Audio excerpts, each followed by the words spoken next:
រឿ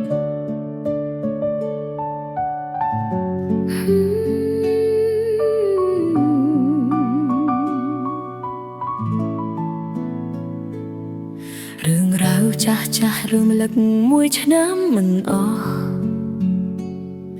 នឹកចោះចោះក្នុងចិនក៏ប្រេស្រាមចង់រត់ចេញឲ្យផុតពីអតីតកាល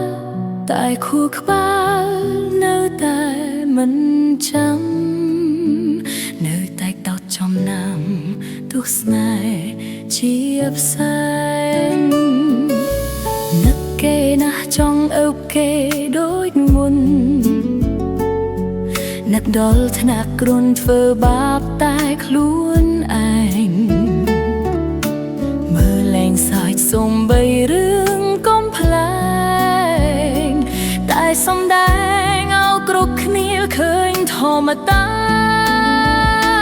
នឹកគេណាអើបក្រាំក្នុងយល់សពស្នេហាបានចប់តែឈឺមិនទៅណាលួចមើលមកគ្រប់ពេលដែលសោកាថាពេលណាជួបគេម្ដងទៀត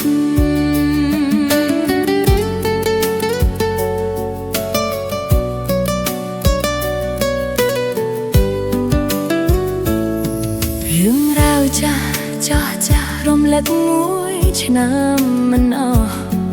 នឹកចោះចោះក្នុងចិនក៏ប្រែស្រាម